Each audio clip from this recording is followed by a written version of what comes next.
Hey, everybody. I wanted to welcome you all to our very first session today called Compliance Capers. My good friend Betty Hovey and I with CHCS Consulting have been working on this arm of a podcast for quite some time. So I'm really, really happy and thrilled that we are together showcasing Compliance Capers. Welcome, my friend. Hey y'all. Great idea. I think that we came up with here, Sonal, to showcase and to talk about compliance to everybody and ways to steer away from, falling into one of these capers that we're going to be talking about on our podcast. So I just think that this will be a lot of fun, get some good information, and let people know what to steer clear of to stay in the right path. So happy to do this with you. I think this is going to be a good thing for us. Yeah, absolutely. We have been working in this space for quite some time. You with your own company, I just started my own. But, together we've been around the block for quite some time and, seeing a lot of the conundrums and capers that lurk, right, rather publicly on websites like the OIG website and the DOJ, right? All of these cases that we see being published are rather scary for our providers, our organizations, our practices throughout healthcare. There are specialties that are affected galore. It's not like you and I can simply say this only affects internal medicine providers or this only affects hospice care doctors and physicians, right? No, it goes across the gamut of specialties. Our cardiologists are affected, our pulmonary doctors, our sleep specialists. There are even organizations that are affected, like our DME supply types of companies, telemedicine, telemarketing. What about all of those things like COVID-19, fraud schemes, right, that have been apparent, most especially after this pandemic has lifted, right? There's a lot of these cases that we see time and time again on the OIG websites, on the DOJ websites. So I know we can share a lot about that in today's first conversation that we're having on this series called Compliance Capers. So why don't we go ahead and start talking about the medically unlikely day? I think that's kind of a big one that I know you and I have seen from time to time go as far as attorneys have gotten involved, right, in cases that you and I have worked on personally. But for today's conversation, in terms of recent things that are in the news, as recently as in December 2023, there are items that do involve the medically unlikely day. And in particular, there was a case that I found rather disturbing that involved a specialist, a psychologist, in fact, that was involved in a pretty hefty case that involved the medically unlikely day. So, Betty, could you tell the audience a little bit about what that means? What is a medically unlikely day? It's funny because this is the one I tell you, this is the one that always gets me. I'm like, seriously, guys, when they first came out with the MUEs, the medically unlikely edits, well, at first they were called medically unbelievable edits, but they kind of wanted to tone down the verbiage a little bit, and that sounds so accusatory, I think. So they went to unlikely, but when they're looking at medically unlikely days, like the psychologist you were speaking of, this person that submitted claims, they billed for 60 days of of more than 24 hours of service in that day.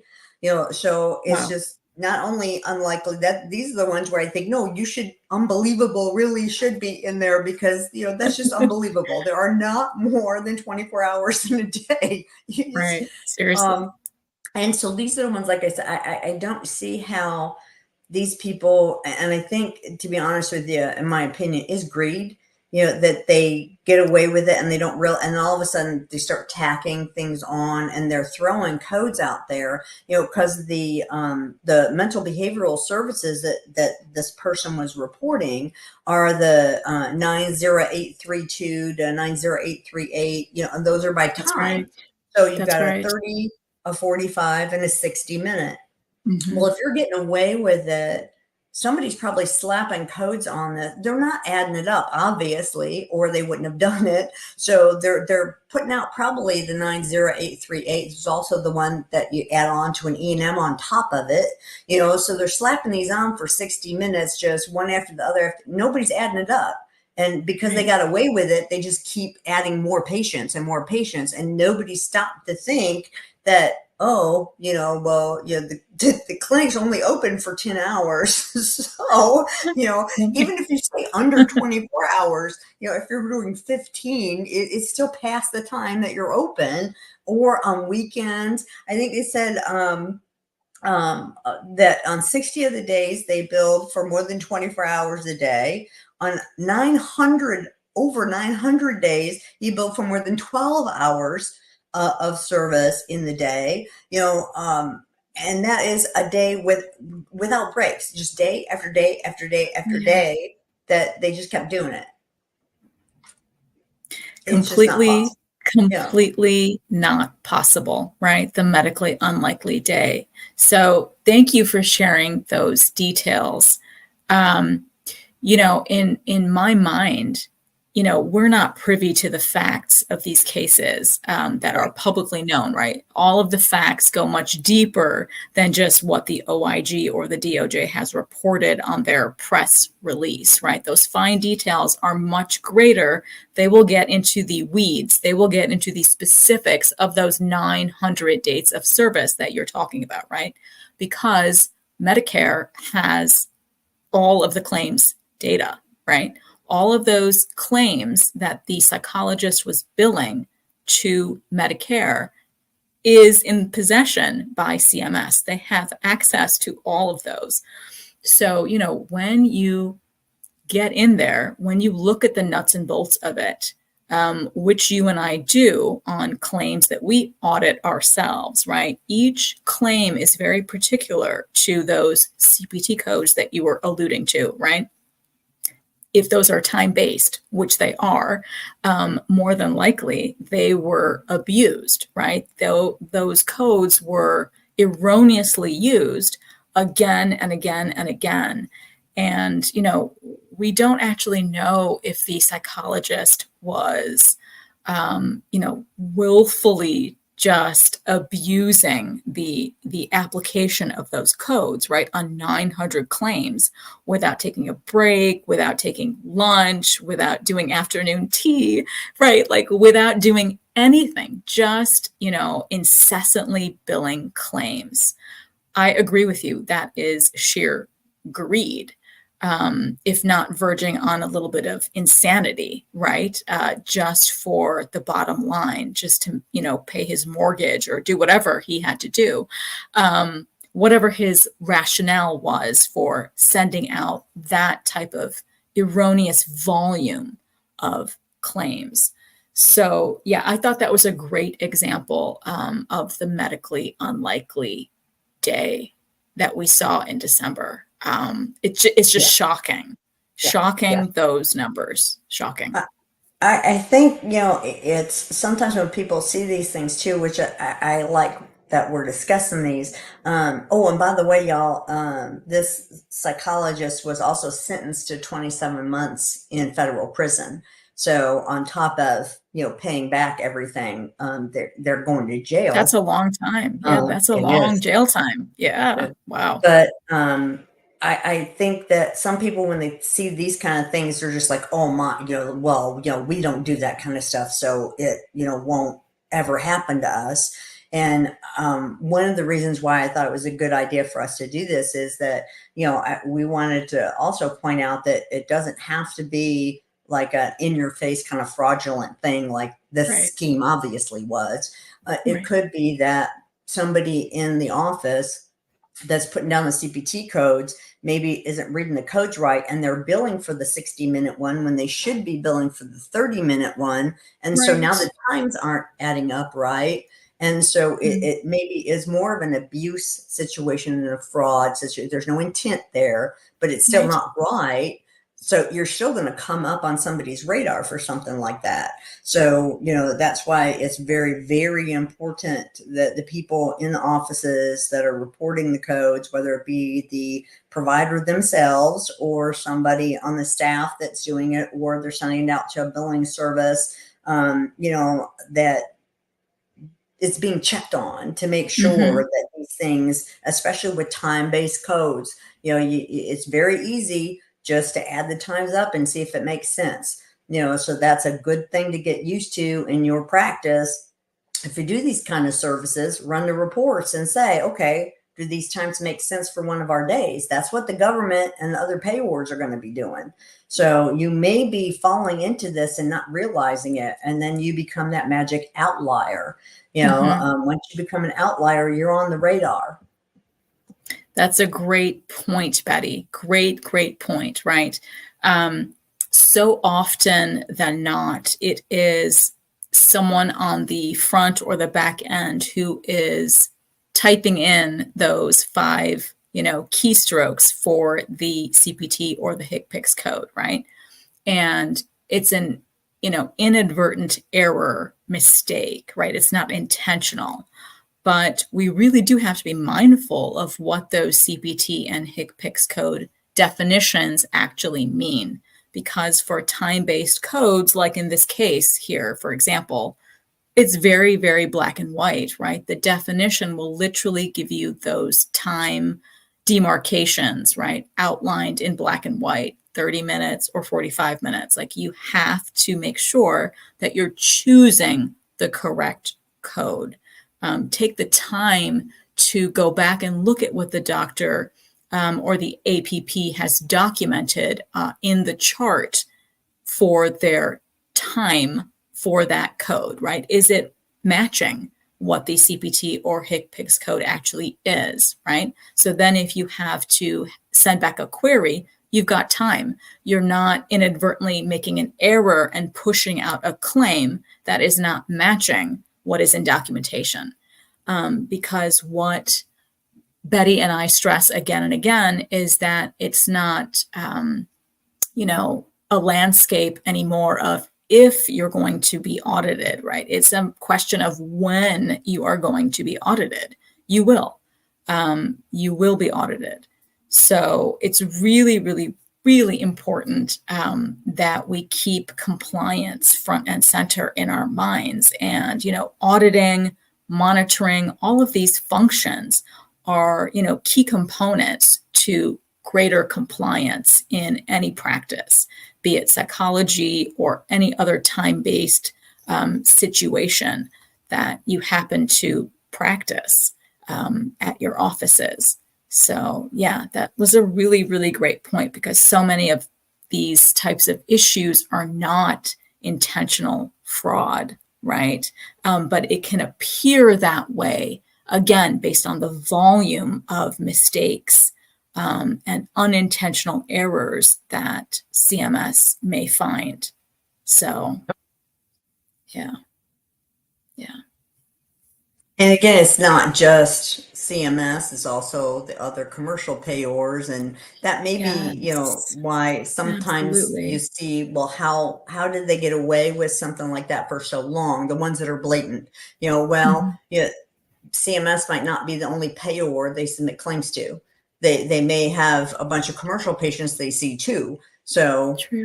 eventually, it's going to kind of start tipping one way or the other, and it's going to get picked up on. But sometimes, unless you only see and submit claims to one place and one place only, it might take a while for them to catch on. But again, all those computer systems, they just tick, tick, Mm-hmm. tick when you're sending in claims to, see how many you're submitting, and you hit that where you become that outlier. I remember that I was at a physician's office one time, and he thought that was a funny phrase, and he would, because he was an outlier, and so he went walking down the hall to his nurse, and he was like, "I'm an outlier." Like, it was big. I'm like, yeah, I'm like, "Doc," it's like, this It's really not a isn't good something thing. to be proud of. Right. It's not a good look. You know, Right. you know, Right. you're not like in the Wild West here. It's being an outlier, could get you more scrutinized. So this is not something that we want to be proud of necessarily.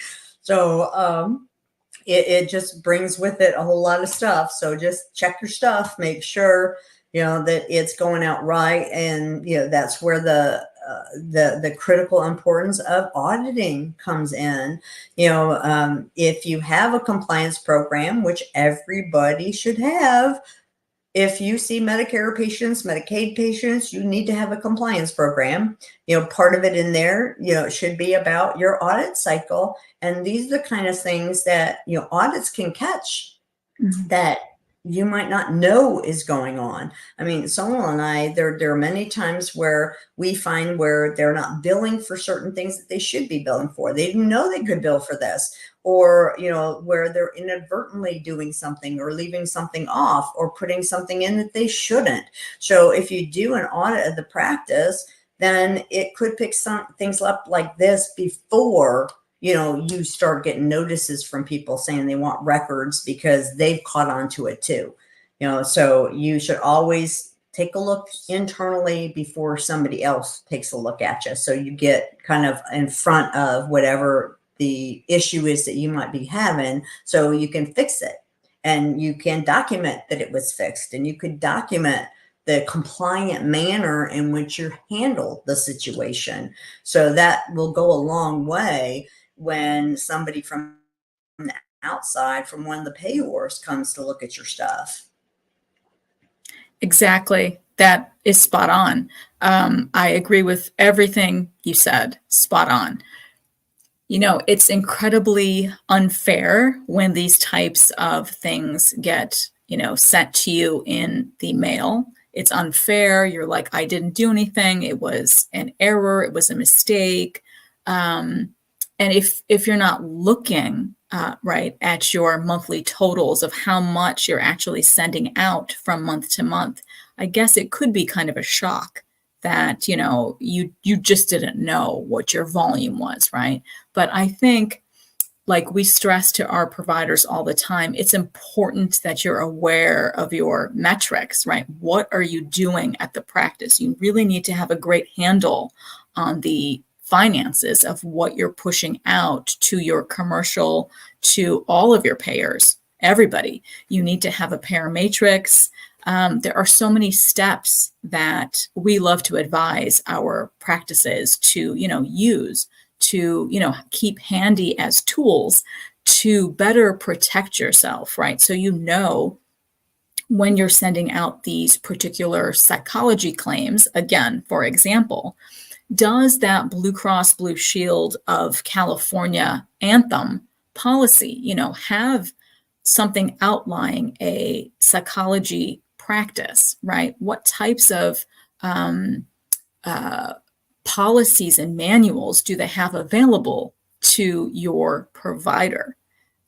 Use that as a tool to see what types of CPT codes can you actually use.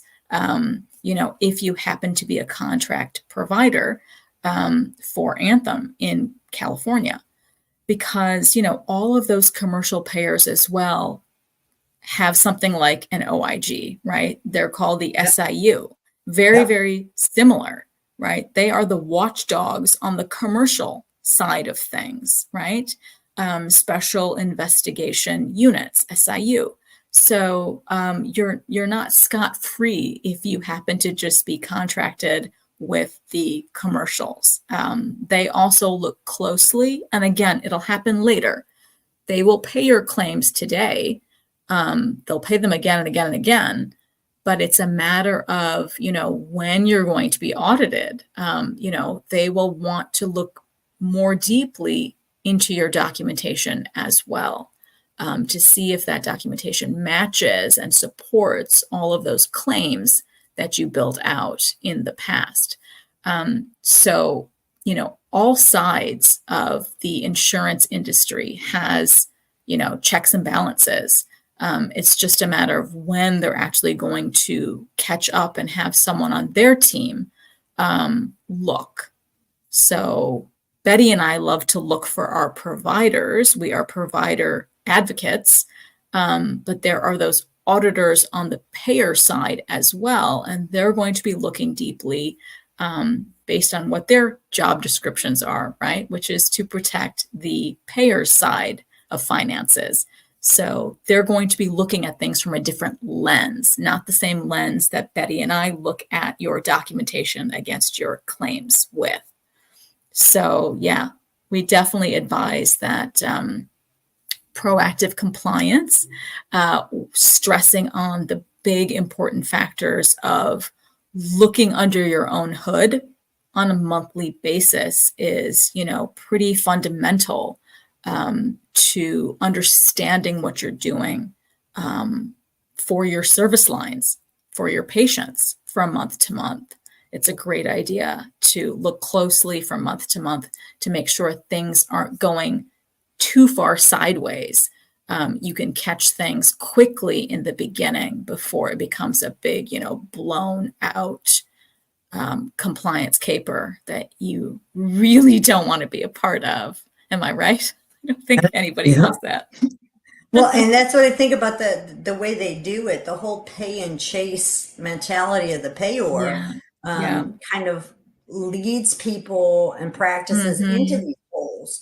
If Right. if they were going up front, on the front end and pulling these things when they were occurring, or kind of, being more proactive on their end, then, some of this stuff wouldn't get as far. Because a lot of these cases, when you look at them, like when I do the Friday fraudster thing and Mm-hmm. put those posts on LinkedIn, when you read through them, it's like, this has been going on for like 5 years. And it's like, Right. how did nobody catch you? Because they have that pay and chase they'll pay you today, but Mm-hmm. when they catch it, they're going to come back and come after you. So a lot of times, if you're making a mistake, if it's an abuse issue, it's unintentional, you could be making that mistake for a long time.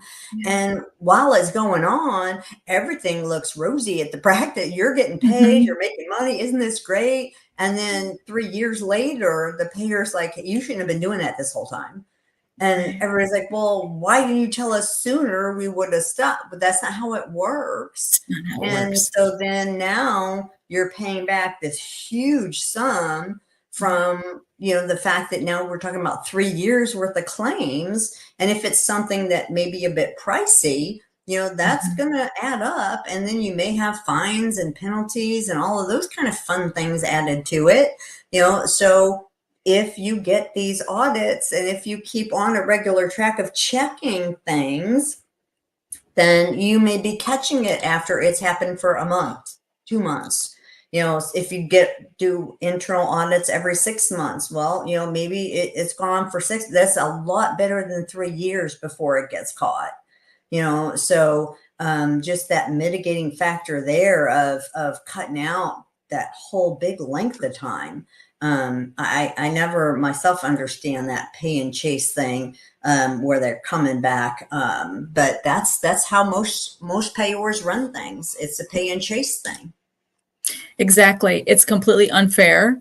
When I started in the industry, I was shocked that that's how things were done, right? Because it is unfair, because our providers are sending these claims out and they're being paid like every 2 to 3 weeks, right on time, and so, yeah, it's an unfair advantage. It's an unfair playing field But as I've learned in America playing sports here, like you have to just play the game. Like you have to play it.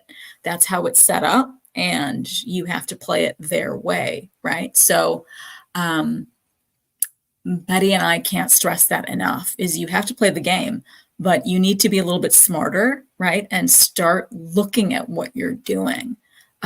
Because the payers, all of them across the board, are becoming really, really scrutinous. They are looking at you very closely. And like we've said throughout today's conversation, it's for a period of time in the past, right? It's not just these past 2 weeks that they want to look at, these errors for the past 2 weeks. No, they will blow it up and look further back in terms of years.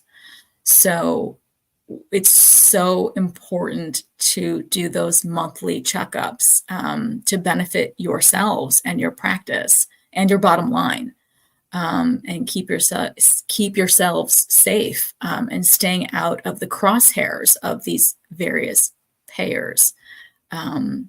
Because, once they find something gone sideways from Medicare, don't forget that you also send claims out to secondary payers. So that's another big thing. Just because you get caught by Medicare doesn't mean there's not another trickle-down effect that will happen, because your patients also carry secondary, tertiary, all of those other types of insurances as well for that patient's claim. So lots of food to think about in our conversation here today on the medically unlikely day. So, yeah, I think we gave our audience today a lot of food for thought on the medically unlikely day. Don't do it, please. Yes.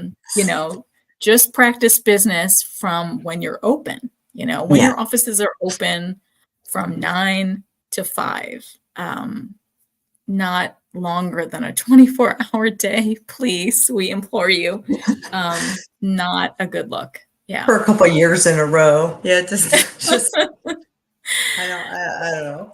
Yeah, that was a shocking case, this particular psychology case on the medically unlikely day. There are many, many others out there. So please do take the time to make sure that you do bookmark the OIG webpage and the DOJ webpage, and take time to peruse them from month to month. I know I talk about them at the end of my Paint the Medical Picture podcast each and every month for the past 3 years. My good friend here posts her Friday fraudsters every single Friday.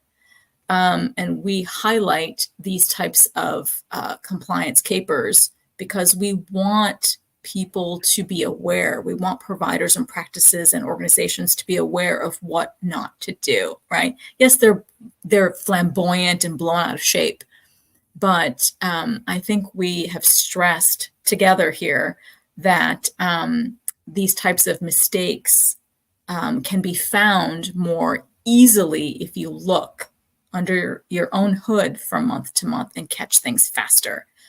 So you don't become flamboyant and join this club. This is not a really good club to join. No. The Capers Club is not a good one. Yeah, No. you don't want us talking about y'all. No, exactly. Even though we are vague and we don't name names, but yeah, it's not a good thing to be on these publications. So, yeah. Yeah, I need to check under your hood, every so often, make sure you're doing it, you internally just look at a couple things, run a report. What are your most frequently used CPT codes? You can do quick little checks. It doesn't always have to be a big thing, but always make sure too, you're going outside to get expert opinion, because the person inside might be the person that doesn't understand the process, and they may be the one that's doing it incorrectly. And if they're checking up their own work, of course they're going to be saying they're great. So, you know what I mean? So it sometimes it takes an outside pair of eyes to take a look at something. So yeah, it's just make sure you're looking at things before somebody else does, as we always say a lot. And don't be on here and let us talk about y'all. Yeah, you don't want that. Exactly. Exactly, my friend Betty. Well, thank you so much for joining me today on our debut of Compliance Capers, and can't wait to see all of us and hope you can all join us next time for our Compliance Capers episode, because we really do want this to be our mission to make sure that you guys are not a part of our Compliance Capers. Yes. All of our tips are going to be pertinent to your practice, to maintain proactive compliance, so you avoid these types of compliance conundrums. So thank you so much for joining me here today, my friend, and I can't wait to see you next time. I know. Thanks. Thanks, y'all.